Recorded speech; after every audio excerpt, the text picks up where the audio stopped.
Welcome to InterPartyConflict, the podcast where we answer your questions so you can have the best tabletop gaming experience possible. My name is Gabe. Hold on, I left my notes somewhere.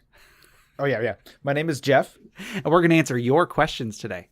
But first, Jeff, how are you doing today? Pretty good. How about yourself? I'm doing pretty good. Let me ask you, what were you doing yesterday? What was I doing yesterday?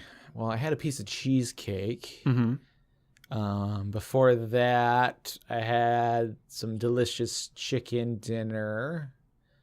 And I think somewhere around that time, I was also playing Dungeons & Dragons with Crit Academy. See, I thought you were going to say you had a bacon sandwich, because you did also have a bacon sandwich before that. That's true. I did have a bacon sandwich as well. But yes, yesterday... I ate a lot yesterday. Yeah, me too. And I'm trying not to eat as much, but yeah. So as of this recording, yesterday, we had the great pleasure of going to visit Justin from Crit Academy. He ran a D&D game for us. Sure. And for us, for the other guys from his show, for another friend of his, and it was a lot of fun. I had a great time. It was a bit of a time crunch because it was a full adventure, and he tried to compress it into like one session. Yeah, like the adventure seemed like it had some depth to it. So yeah, and not just water depth. That's a good one. Yeah. So my character got grappled by a shark. Yes. And plunged into the ocean or wherever we were. And apparently it was almost my character. My character was a wizard without really any ability to get away from a shark, whereas your character was... My character was a fighter turtle. Yes. So I had the strength to break out of the grapple, and I could hold my breath for an hour. So that was the best case scenario, I feel like. Yes. So I'm glad it was me and not anybody else, but still very exciting. Yep. And then the actual module itself, I'm not sure exactly if it's supposed to end this way, but the session ended with basically everyone in the party but me getting transformed into a horrifying monstrosity, and then my character kind of slowly walking away and then locking the door and leaving.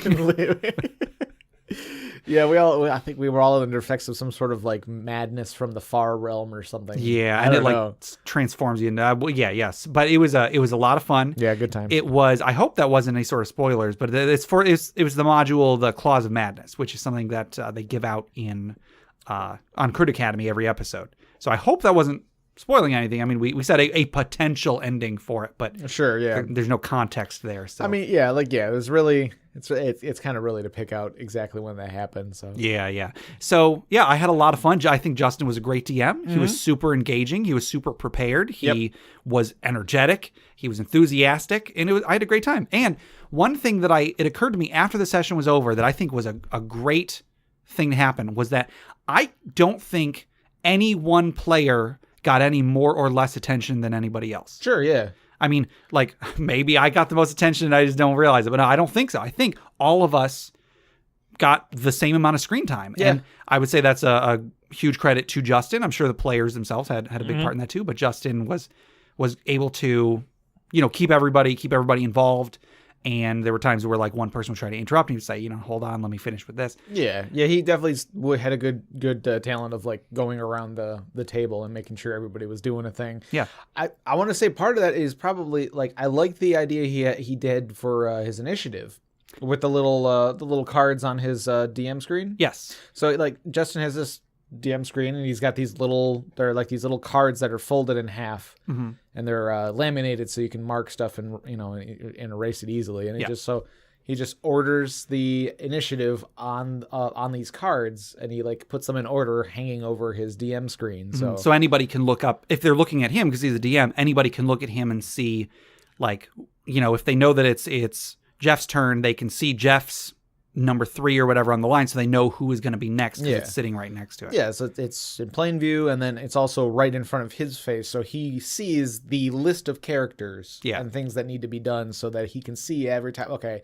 I need to I don't know if he went specifically in the order of initiative every time he was like kind of going around seeing what everybody wanted to be doing, whether it was in combat or not. So, I don't know. Yeah, I had a good time. Yeah, and also one more thing about how he did initiative. He would also have us roll for initiative. He had us roll at the very beginning of the session, and then after every encounter. And then what that does, I think we've talked about on a previous episode, I think it might have even been his idea. Yeah.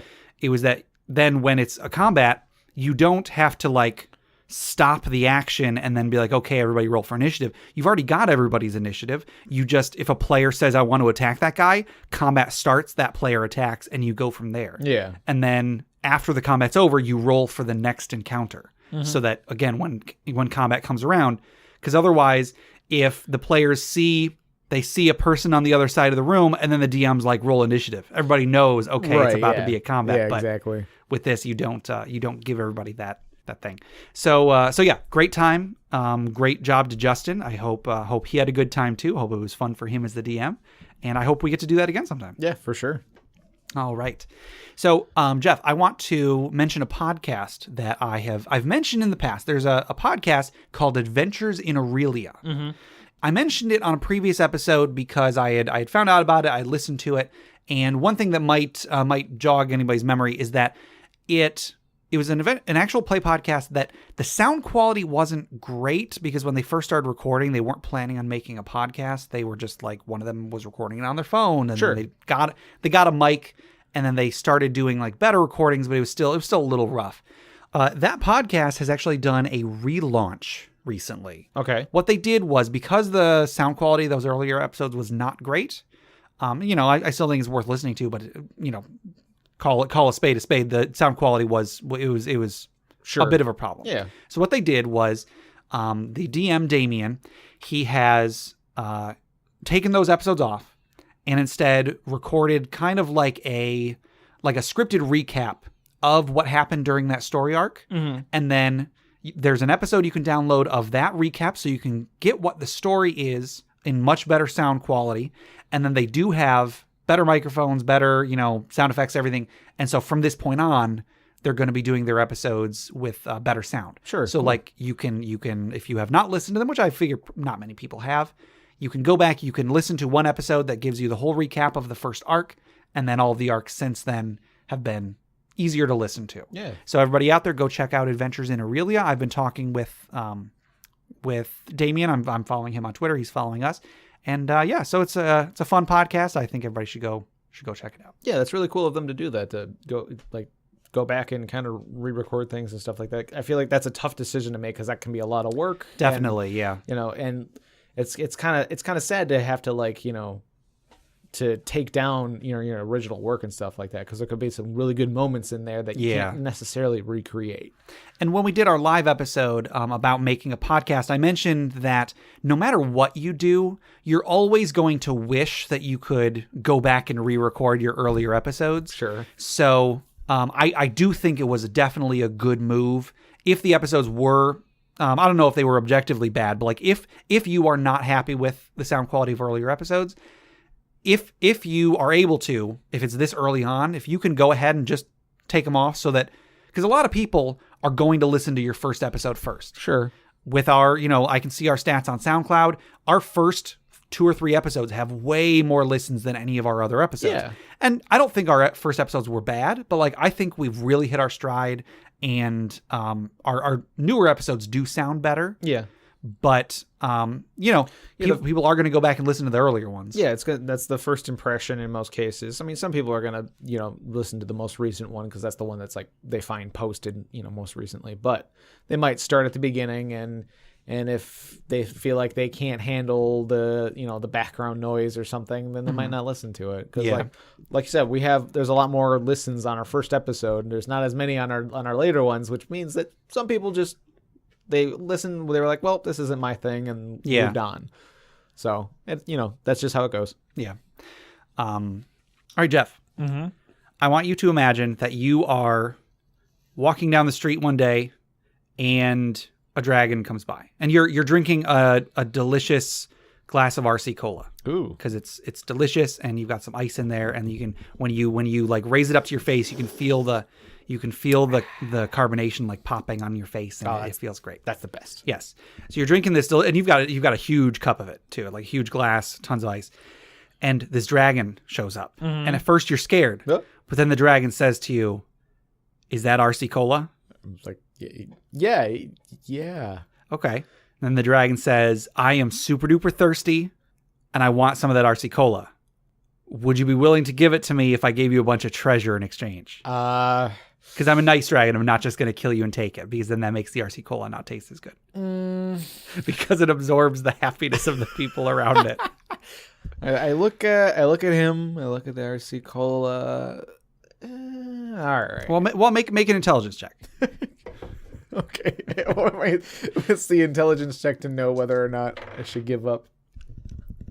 Okay, that's a 13. Let's say you have a +2 modifier. Okay. So with a 15, you realize money can be exchanged for goods and services. Possibly including more RC Cola. Oh, that's a good point. So you could take this money and buy more. Sure. I gladly give him my RC Cola. Okay. He takes the RC Cola, he thanks you, and then he gives you a whole bunch of treasure. And you know what you just got? What did I get? You just got the Dragon's Hoard. Woo!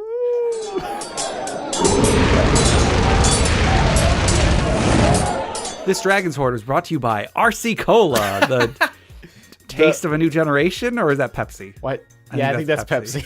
It said it's a red and white can, a red, blue, and white can. So yeah, close enough. There you go. So Royal Crown Cola. Yes, I love RC Cola. I apologize if anybody does not, but you are wrong. So for this episode, the Dragon's Hoard item was submitted on Reddit by the Twigs MGW. Ooh. Not sure what that stands for, but they submitted this item. It is called the Shackles of Shared Fate. This is a relatively simple item. It's a set of manacles with the connecting chain removed. So like rather than a set of manacles it's like two handcuffs with a chain between them, it is just two unconnected handcuffs. Gotcha. When shared between two creatures, so if one creature wears one and another creature wears one, any damage either creature takes is halved, and the other creature takes the remaining damage. Cool. So there have been items like this in the past. I feel like I know there had to have been something like this in third edition, I believe. But I know there was the Shield Other spell, which that's pretty much exactly what that spell did. I think there might have been like rings or something. Maybe. Similar. I think there was some sort of a ring. But still an awesome item, and I feel like can be, in a fun way, exploited. Yeah.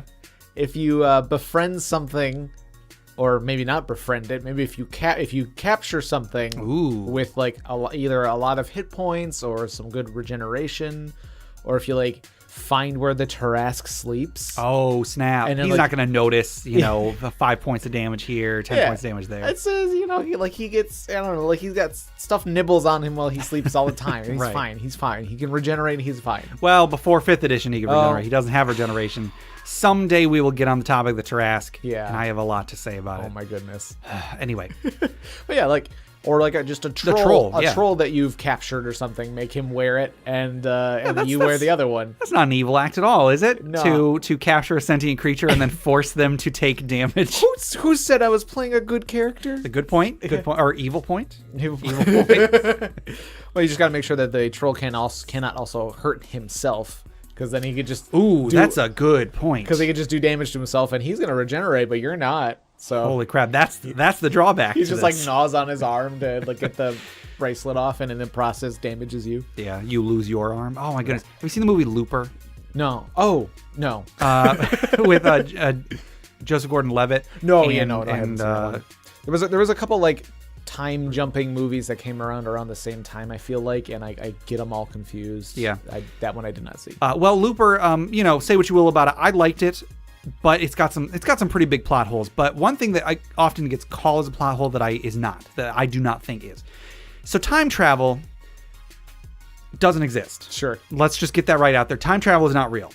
Therefore, if one movie does time travel one way and another movie does time travel another way, you cannot say that their time travel is wrong. Sure. Because it is fiction.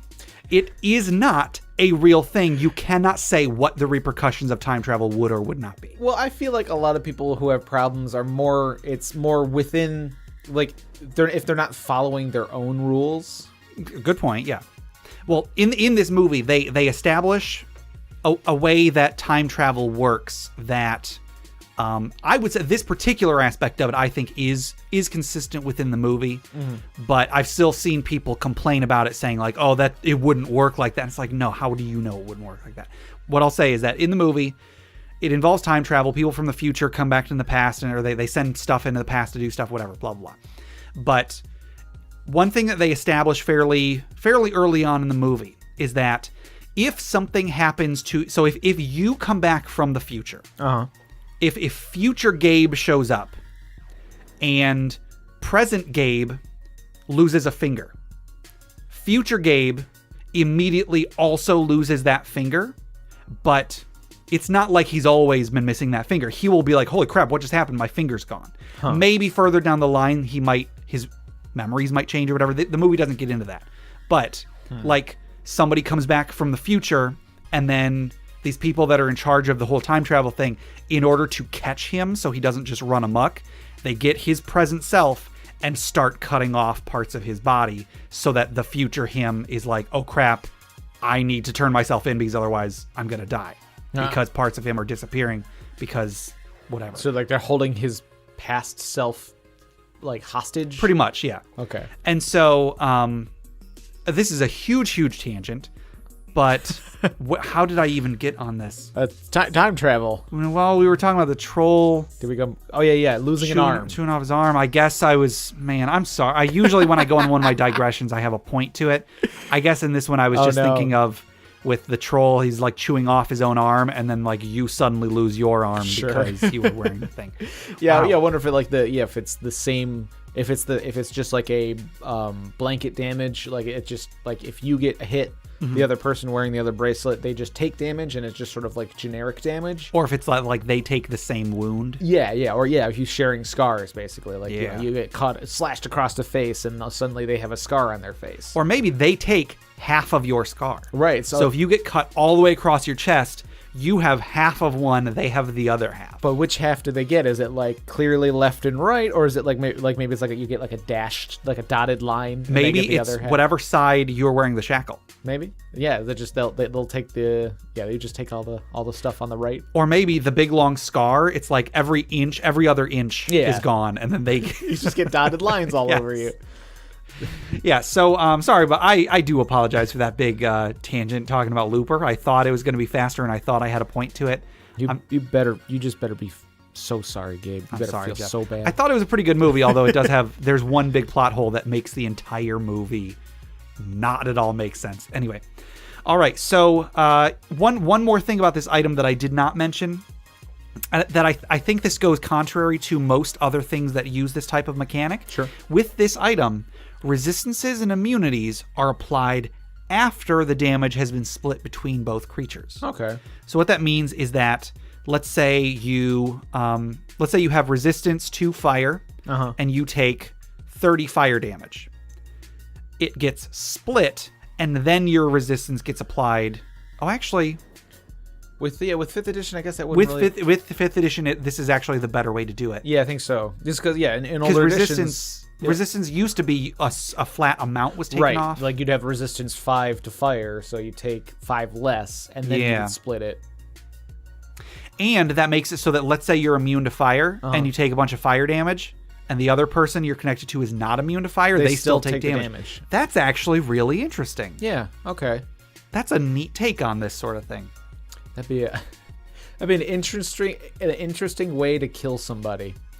They were killed by fire damage, but they were immune to fire damage. That's like one of those riddles where it's like a man is dead next to a package, an unopened package, or something like that. It's like a man is dead. He's died from like his burns, like he's got like 3rd-degree burns all over his body. There's no singe mark anywhere else in the room. Yeah, But then you got to explain. Oh, and this takes place in the D&D world, and he's got this magic bracelet. Isn't there? There's a prestige class in Eberron that's all about. Is it Eberron? Or is it? Which one? There's like a prestige class, just basically an investigator kind of guy.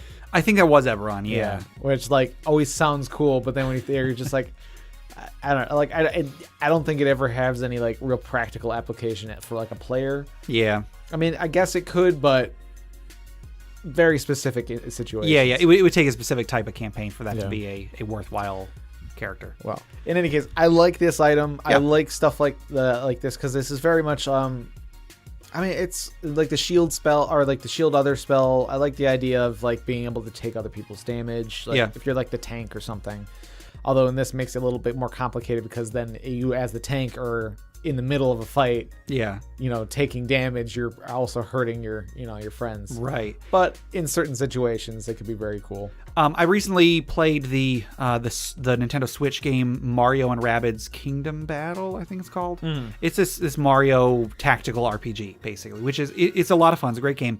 One of the bosses near the end of the game has there's a lot of mechanics in this game where you can make it so that like one player takes another player, like one of the characters you can play as can give a shield to another character so that when they take damage, a percentage of it comes over to them. Sure. And there's this boss that boss has a shield from one of his minions, so half of the damage you deal to the boss goes to the minion, but then that minion has the same shield for another minion. Now it's not, the boss's damage doesn't go to two different minions, but you can't get rid of the shield that's on the boss without killing that first minion. Yeah. But it's hard to kill that first minion without killing the second minion first. Right. So you got to go down the chain before you can start doing real damage to the boss. It's a tough battle. And it's I think that's a neat way to use a mechanic like this.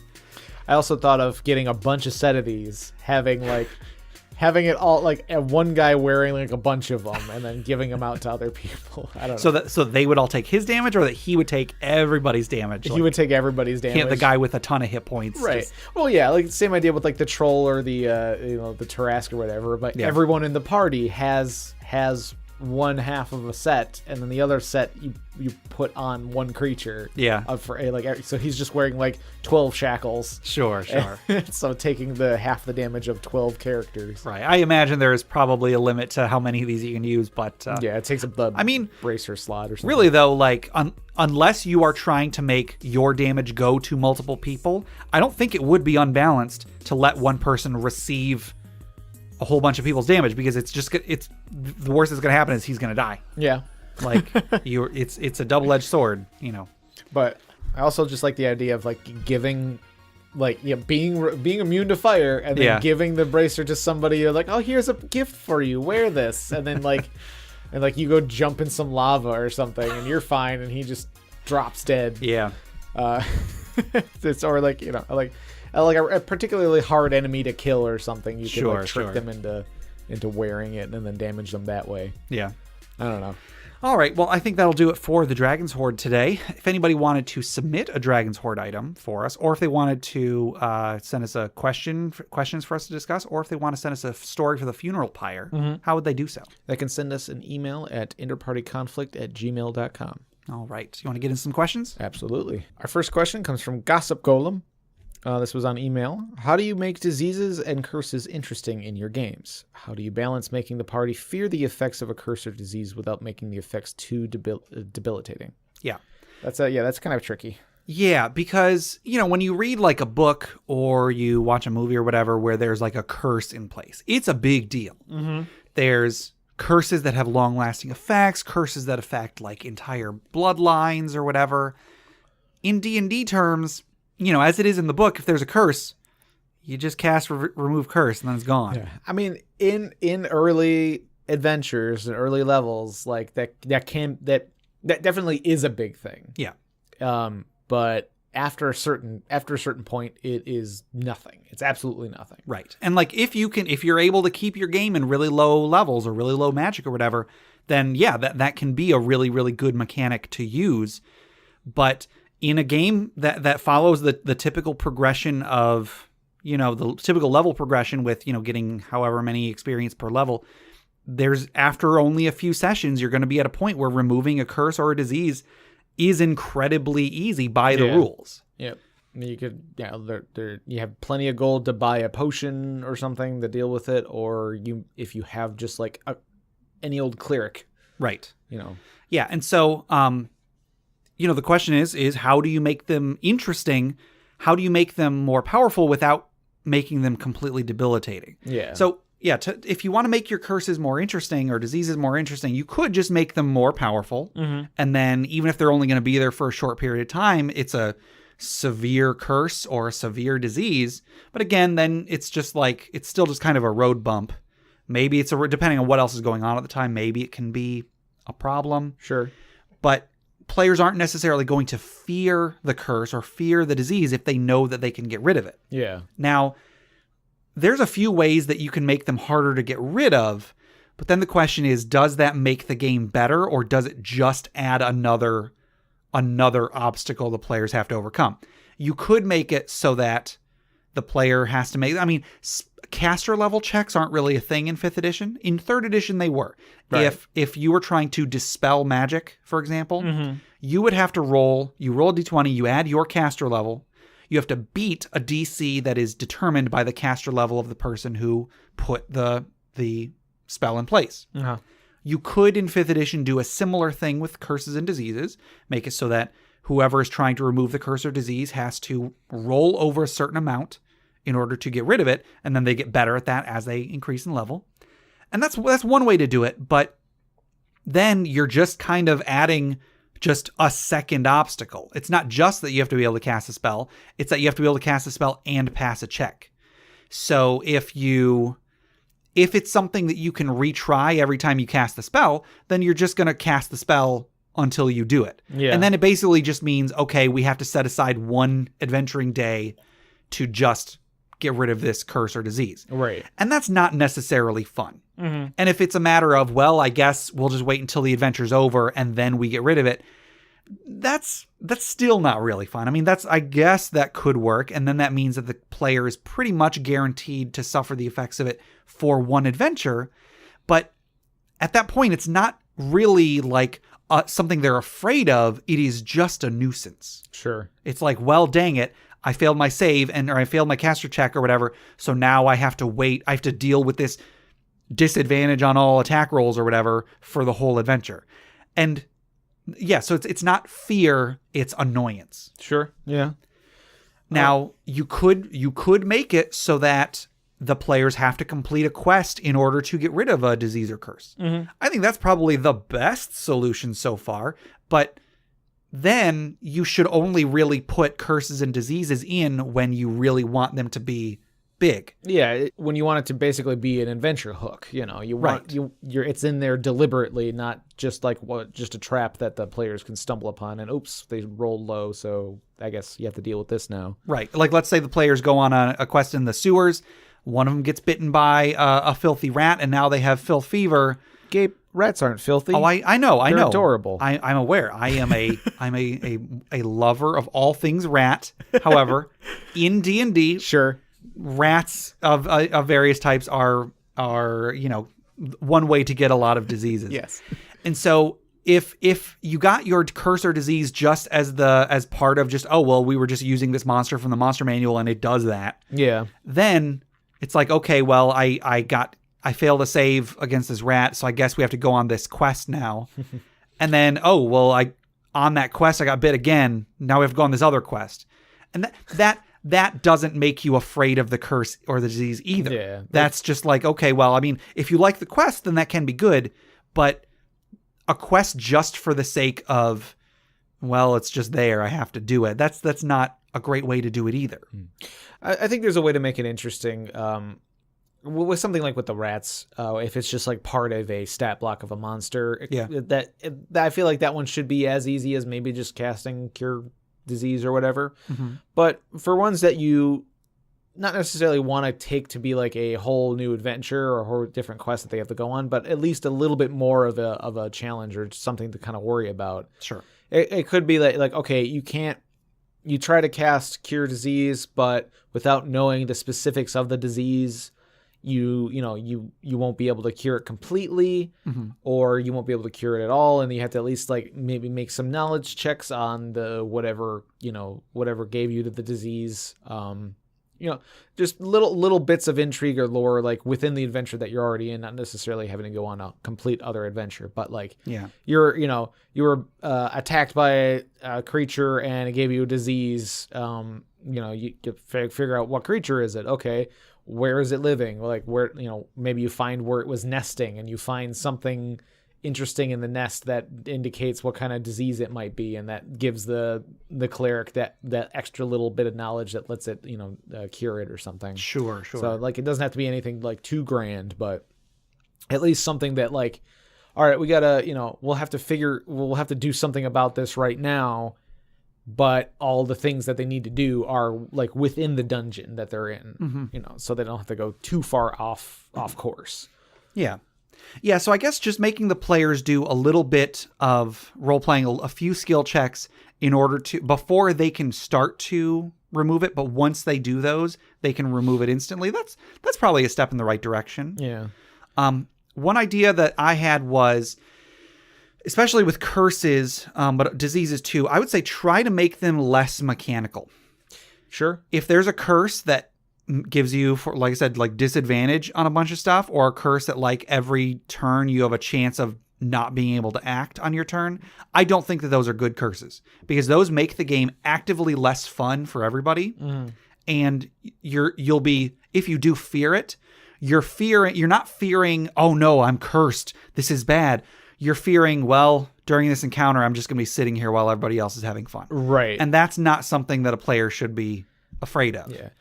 If it's like something that only lasts, like if it's just the effect that lasts for a single battle, I mean, that can be annoying in some ways, but kind of fun. It's like, okay, like I got hit with a curse and now I have like a chance to like start vomiting uncontrollably and I lose I skip a turn. But like, wasn't that hilarious that I was vomiting?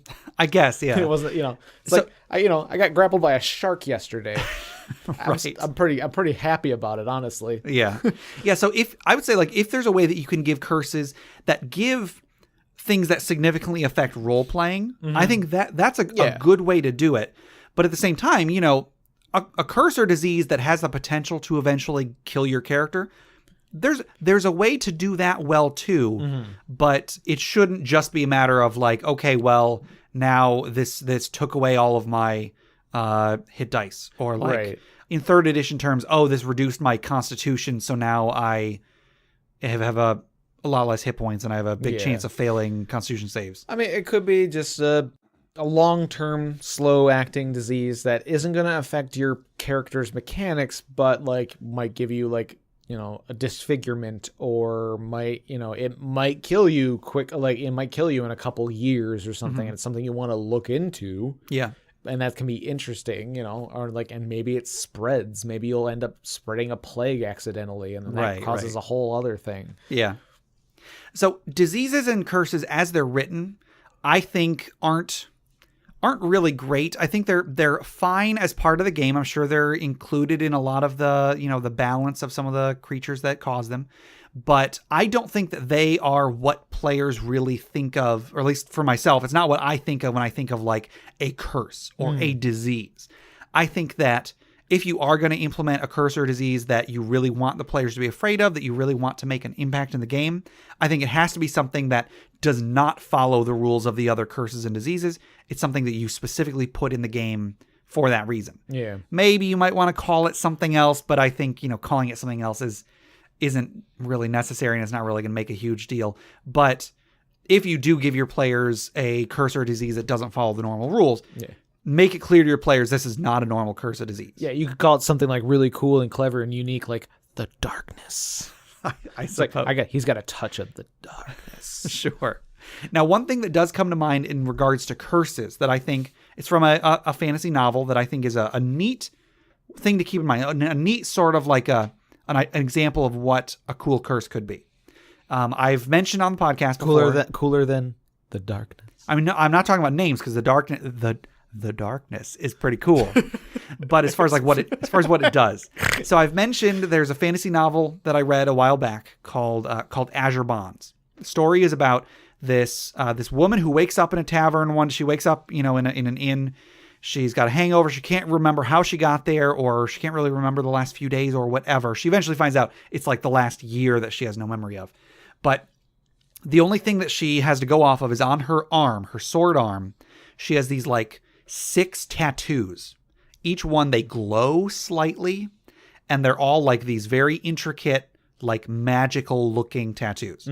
So she, figures that there's something magical about them. So she goes to like a local priest to see if there's something going on with this.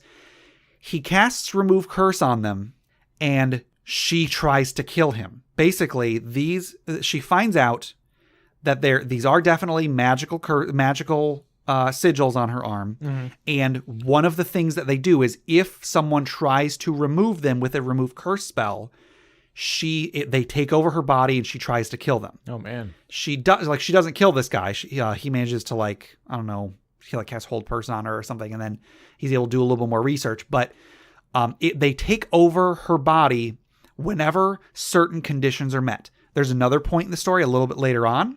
She's at a wedding because she gets hired to go rescue this bard that was brought in for this wedding, and the bard got kidnapped by a dragon. So she goes and she rescues this bard. She's at this wedding, and she overhears these nobles at this wedding, and one of them starts doing an impression of the king.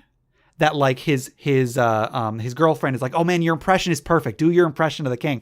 And then he does this impression of the king, and suddenly her body gets taken over again, and she tries to kill that guy. Oh.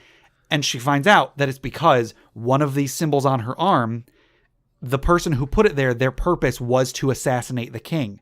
So they put it on her so that whenever she was near the king, or she thought she was near the king, it would take over her body and make her try to kill them. That's interesting. Yeah, that the impersonation triggered it. Exactly. And so that's an example of how you could use a curse. Make it so that it is less mechanical, more role-playing, but when certain conditions are met, then something happens to that player that is outside of the rules. The player doesn't get a save to resist because that's what the curse does. The player has to do this thing that the DM has prescribed. However, the rest of the party can do things to try and stop them. Sure. But that's what the nature of the curse is. It, without fail, will do something important to the character. Maybe it's that whenever there's a full moon, the character lycanthropy, the character turns into a werewolf. Yeah. That's probably a better example of a curse. Right, yeah.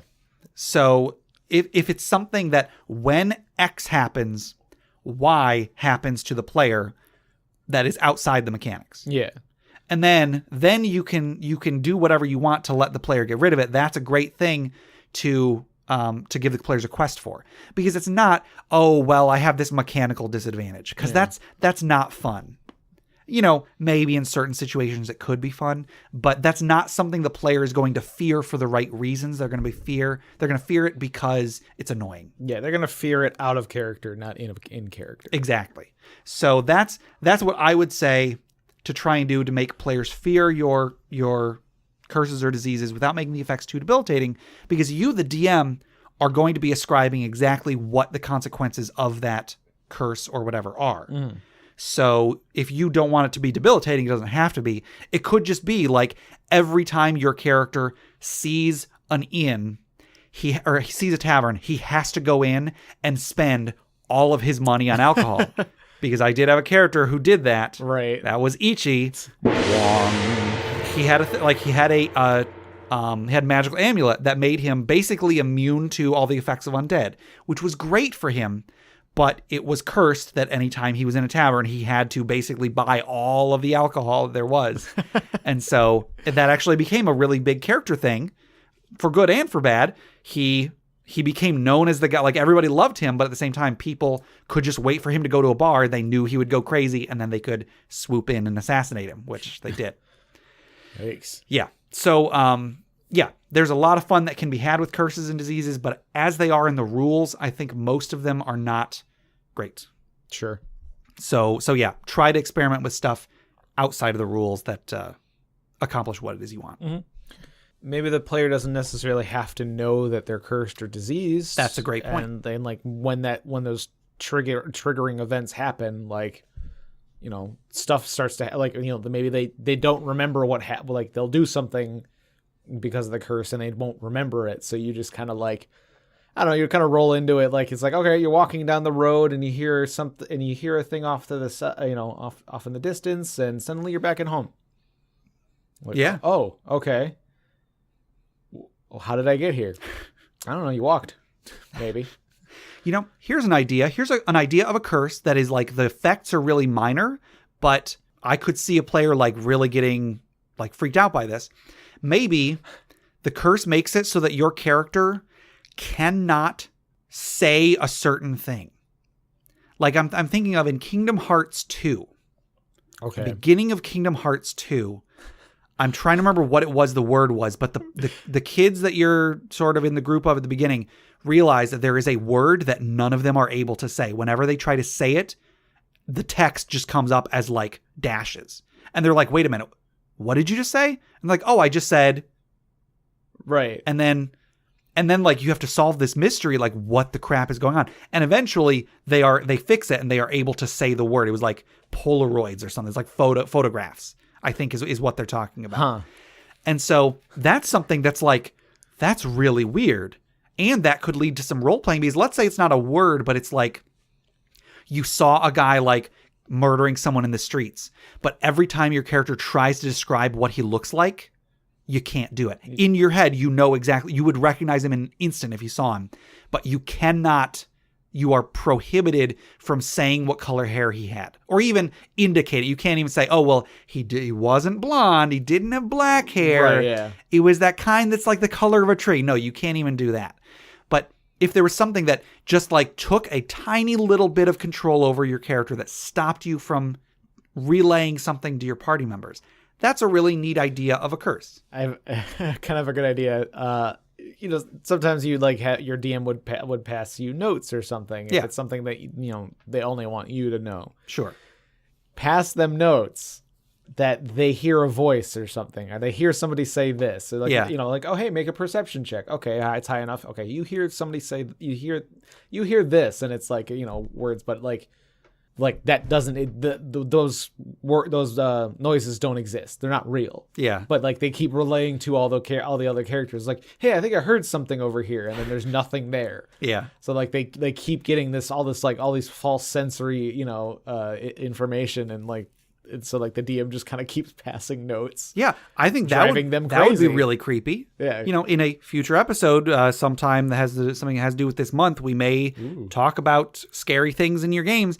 And I think that would be a great example of something like that, because like then the player might wonder, is my character going insane? Sure. And they very well could be. Who knows? So yeah, there's a lot of ways to do curses well, but try to do things that are a little bit outside of the mechanics of the game that affect role playing more than just combat or even just like dice rolls or whatever, because that's less fun and it's not scary for the right reasons. Before we go on to another question, I just want to take a brief moment, and I want to tell everybody to go to check out audibletrial.com/conflict. If you like listening to podcasts and such, which you hopefully do if you listen to our podcast, you probably enjoy listening to audiobooks too. There's over 180,000 titles on Audible, and if you go to our link, audibletrial.com/conflict, you can get a free 30-day trial, and that comes with a free audiobook of your choice. And that audiobook is yours forever, whether you stick with it after the free trial or not. You can cancel it the day you get it and still have that audiobook. So there's so many out there. I'm sure you can find something that you like. Mm-hmm. And also, of course, I already mentioned Crit Academy. Go and check out critacademy.com. Those guys have a great podcast. Justin's a great guy. He's got Ian and Brandon on there, are his recurring co-hosts. And so they're great guys. We got to meet them all in person. Yeah, he's got two really cool dogs. His wife is a really good cook. His house is very pink. He was not super happy with that, but I think it's awesome. And I thought it looked pretty cool. And I noticed his wife has her phone case matches her kitchen, and I love that. We like to coordinate colors and stuff like that, so that's very I get that completely. Mm-hmm. And I think it's pretty awesome that that she's got, it's like this like bright pink with like this, it's like this lime green borders and stuff. Like the cabinets were pink, but then the cabinet doors were green. Right, yeah. And so, but she has a phone. Her phone case was pink with like green borders on it, and I was like, yes. I understand color obsession. I get it. That's amazing. So yeah, go to critacademy.com. The guys over there, they're great guys. They have a great podcast, and they provide content for everybody, players, DMs, everyone. It's a great time. Mm-hmm. All right, our next question comes from Nicholas P. Hi, Nick. What's up? You're not Nick. Well, no, I was saying what's up to him. Oh, okay. What if I was? What if this whole time Nick's not even a real person? That was you? I have thought about if there were ever like a question that I really wanted to discuss that nobody had submitted. I've thought about like coming up with a pen name or something. Sure. But no, if I want to discuss a question, I've brought in questions in the past. Sure. All right. Well, Nicholas P. on email, he asks, which tone do you prefer in campaigns, a more serious tone or a lighthearted tone? Yeah. Now, this is actually something that this was asked recently on the 5th edition Facebook group, and I gave a response, and then Justin saw my response, and he replied to it. He kind of disagreed. This is one thing that Sure. I think we disagree slightly on. In general, I would say that I actually prefer a more serious game. Like if I had to choose like a ratio, I would say like 70 to 30. Okay. Serious to humor. Uh-huh. I mean, I would say like the more serious, the better. But the thing is, it's hard to get a serious game that is still enjoyable and fun. You really need the right kind of people for that. And, different people have fun in different ways. So like if they're fun, most people's fun comes from like laughing and joking and stuff. Yeah. And I'm not against that by any means. But like my ideal game is, I would probably say a more serious one with like a little bit of humor tossed in. Yeah. And I know I agree, but part of me is also thinking if something is too serious, if something is too serious, it kind of almost invites silliness. Yeah. I don't know. You don't want too much. You don't want it to be too lighthearted because then it's like too goofy and it gets kind of off the rails a lot easier. And, people, goof around or whatever. And like goofing around is all fun. But then when you want to like get through an adventure, sometimes that can slow things down. Yeah. But I feel like if you try too hard to make it too serious, it might you need that comic relief in there. Sure. So if you're not throwing it in there enough, it could be, unsettling. The type of person that doesn't like if there's a silence in a conversation, they can't deal with it. They have to chime up or say something. Yeah. Or it's kind of like that where, it's like if things are just kind of too serious, I gotta, all right. I'll just have my character like go do something ridiculous because nothing ridiculous has happened in the last 10 minutes. Yeah. I gotta go do something ridiculous. I feel like there has to be there should be a good balance, but yeah, it's as far as which one I prefer. I don't know. Like, I feel like the 70-30 ratio is probably a good way to go, or like a 60-40 maybe. I don't know. Because you do want to have fun, but like you also want the story to be intriguing and not just goofy. Right. Because I've been to games where like basically everybody's there to have a bunch of laughs, and that's fine. But like that's not what I go to play D&D for. Yeah, you know what I mean. And I would say that this has actually, my opinion on this has changed over the years. Like I don't think I felt this way when we were in high school, for example. I was all about making a character that was a joke, basically. Yeah. My first character's name was Harry Potter because everybody in high school told me I looked like Harry Potter.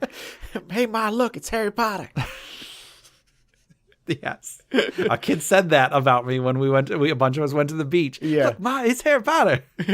Some kid. Yeah. And so, like I had characters that were just like explicitly jokes back then. And that was just, I think how it was. One of the first D&D characters I was ever, was ever described to me was Steven's quarterling. Yeah. Steven had he was a quarterling, so he was like 2 foot tall. So like half of a halfling. Half of a halfling. And that was I remember his portrait picture, because in the older character sheets, you had a little section where you could draw your character. Yeah. And so he just draw the top of his head, at the bottom of the portrait frame. That's actually pretty good. Yeah, it was pretty funny. Yes. So, silly character ideas like that, because I don't know, it's just, or, Steve's first character that I ever DM'd for was a gnome named Go. Oh, right. Geau. Yes. Because he basically wanted to invent a bunch of gadgets. So he would make Go's gadgets. And he would say, Go's gadgets. So he had his main weapon was a sap. A sap was it was just like a bludgeoning weapon that did only non-lethal damage in 3rd edition. He had a sap that would shoot out of a spring in his sleeve. So he would he had basically a punching glove, like a boxing glove that would shoot out of his sleeve and punch somebody. Yep. And I've reminded him of things that this character did, and he would just face palm, I can't believe that I did that.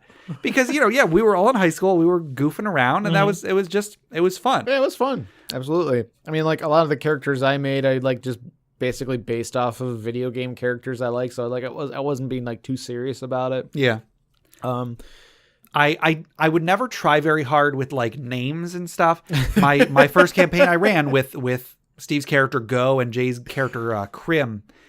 I don't remember what the town was called, but the town was right next to the lake of yeah. Oh, right. Because that was just the first 2 words that came to mind when I was trying to come up with yeah, exactly. And like, that sounds like a joke, and it was, but I went with it because that was, it's goofy. That's just the type of campaign I was running. Wasn't there like a national greeting like hey, how's it going? Hey, how's it going? That was the national greeting, because that's how I had every single NPC greet anybody. Hey, how's it going? Hey, how's it going?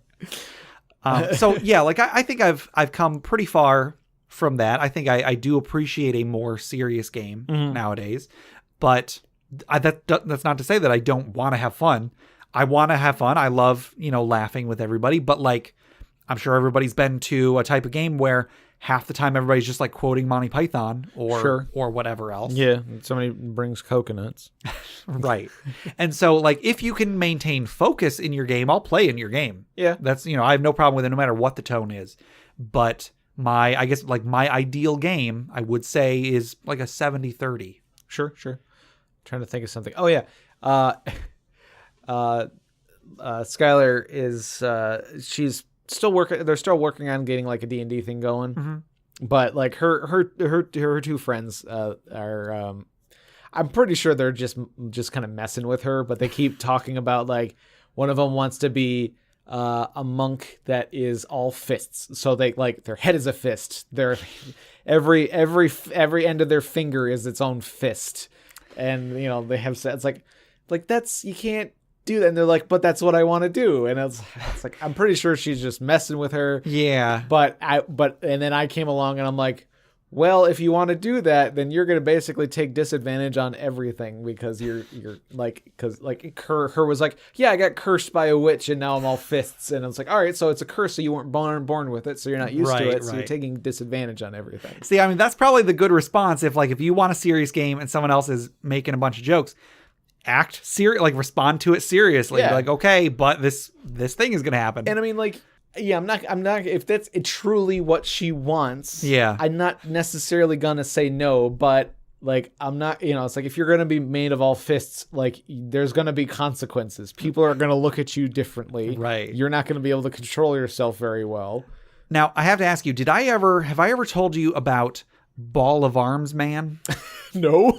There was an old, I think it was an old 4chan thread, but I stumbled across, some compilation of like, this is this huge discussion that happened. I think I found it on Reddit, but whatever the case. In Mutants and Masterminds, when it's a D20 superhero game, we've talked about in the past, when you play this game, you have a bunch of points that you use to buy superpowers. And then when you buy a superpower, you can get this, like the superpower, usually you pay a certain number of points per level. And so if it's like, if your power is you shoot energy blasts, you can get a level 1 energy blast, but it's going to do a very small amount of damage. The more levels you buy in it, the more damage it's going to do. So with things that are just have like linear progression, they're pretty simple. With something like flying, at a lower level, you fly at your base speed. You can like increase your level so that you fly faster. Eventually you can be flying at like beyond light speed and so on. But then there are other things that don't necessarily conform to like a linear progression quite as well. Like with duplicates, for example. Let's say you can create duplicates of yourself. The more levels you put in, and maybe this is how it was in an older edition, maybe it's not like this anymore, but the higher level, you would have like 1 duplicate at level 1, then you can have like 2 duplicates at level 2, but then it would like increase exponentially. So eventually you could have it so you could create like 1,000,000 duplicates. A similar thing was in one of the versions of Mutants and Masterminds.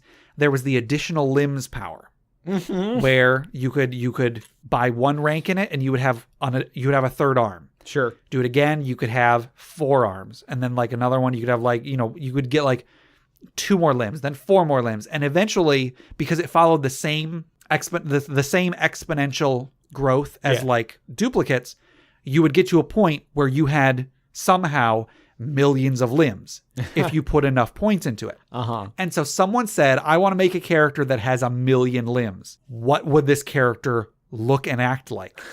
And then so there was this big long discussion where people were like, wow, what would a guy with 1 million arms look like?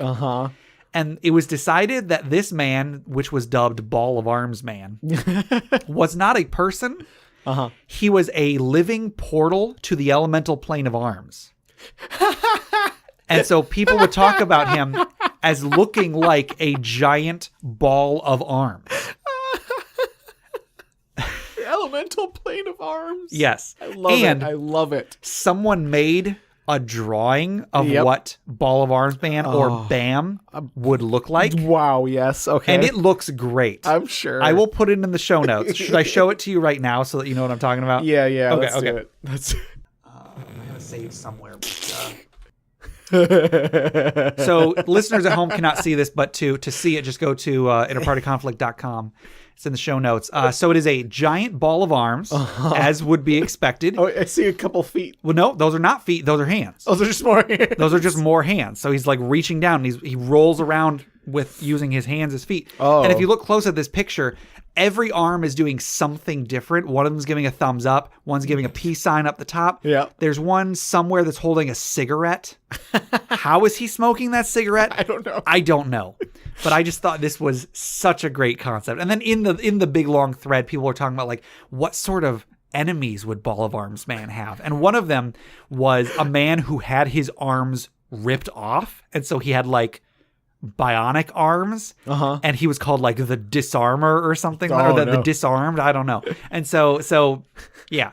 So Ball of Arms Man is a great example of what you were just describing. Sure. I just want to have a whole bunch of hands or fists or whatever. Right, yeah.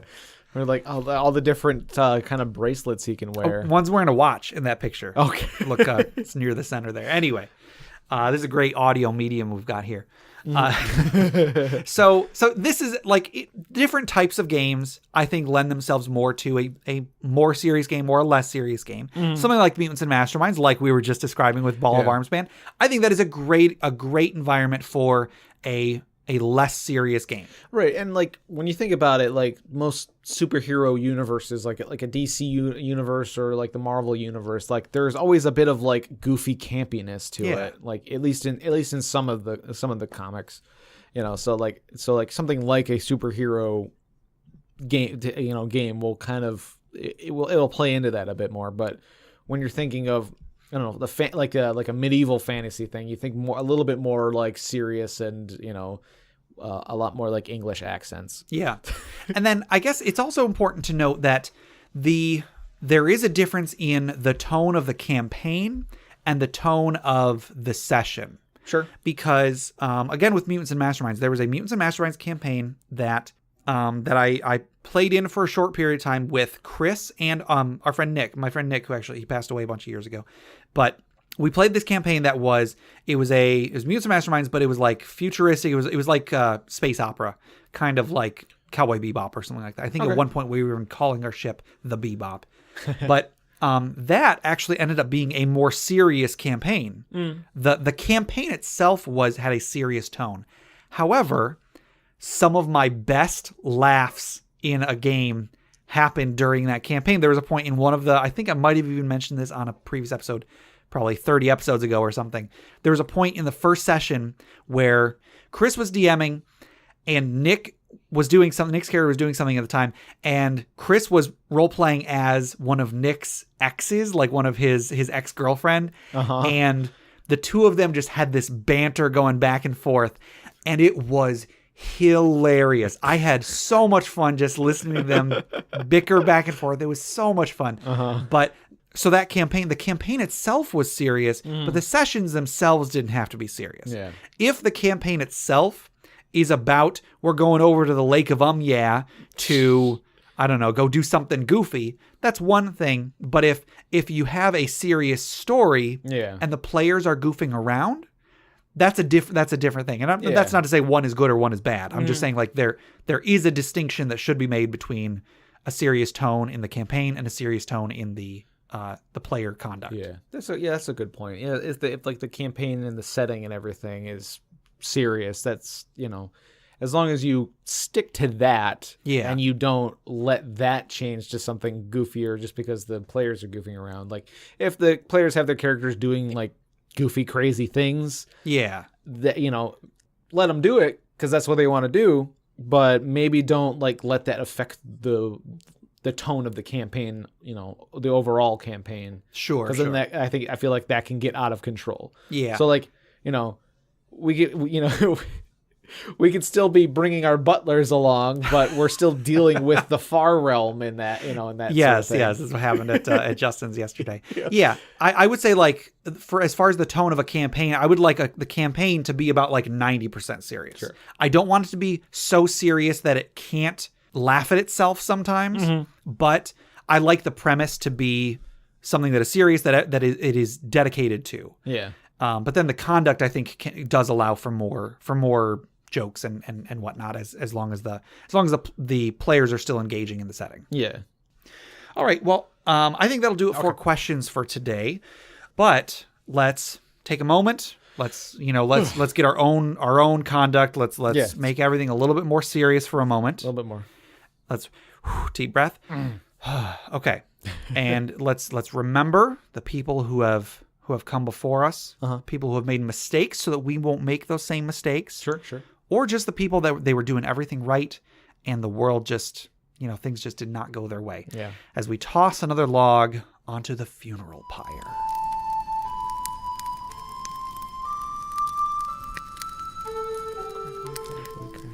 Now, this story was submitted by Jom Gemstone. I actually did speak with him, not verbally, of course, but like through text. Because actually, one more thing about Crit Academy. If you're a Patreon member of theirs, which I am, you can watch in as they record. Whenever they record a new episode, they have a live stream, so you can like watch them record. You can you can text chat and whatever. They're focusing mostly on the podcast, so they won't be like super. They won't respond to everything you say. Sure. As nor should they. But it was neat. I've been a Patreon member of theirs for a while, and I've only ever been able to watch in on one of them because I'm always busy when they record on Sundays. Right. But anyway, Jom Gemstone was also there in the chat, and so we chatted a little bit. Cool. And I asked him what the pronunciation of his name was, and it was basically like, whatever you want. Some people say Jom, some people say Jom. Okay. So I'm going to say Jom. Anyway, so Jom. Jom Gemstone submitted this via email. He says, my first character ever, his name was Adamire. Adamire died 4 games in at the young age of level 4 because I got the deck of many things and had my soul ripped into some unknown location. Oh. Being new to D&D, I had no idea about the do not pull from the deck of many things. So when I died, I lost all of my items and was erased from any history and people's memories that I helped besides my party. That's the worst. I was sad because there was a chance I could come back, but the game never continued. Oh no. So let that be a lesson just for players and DMs. Do not use the deck of many things. Players do not draw from the deck of many things. It's only fun if good things happen to you, and then it unbalances the game. So just don't. Yeah. Just don't do it. It could be involved in the campaign somehow, but maybe not. I guess maybe not in the hands of the players. I don't know. I don't like it. Every story I've ever heard about it involves one player gaining 10 levels and another player getting erased from history, or whatever. Oh my goodness. So let's raise our glass in memory of Adamire, who valiantly drew from the deck of many things. And who are we talking about again? Clink. Very good. All right. To submit questions for us to discuss, items for the Dragon's Hoard, or stories for the Funeral Pyre, please email us at interpartyconflict@gmail.com. For show notes, a running list of questions asked, and important links, go to interpartyconflict.com. That's where I'm going to have that awesome picture of Ball of Arms Man. Yes. That everybody should go look at. Yeah, it's pretty good. Find us on Facebook, facebook.com/interpartyconflict, or our subreddit at reddit.com/r/interpartyconflict, where I post weekly discussion questions for you. We're also on Twitter at InPartyConflict, and I suppose I could also post that picture on Twitter and Facebook and all that. Yeah, might as well. Might as well.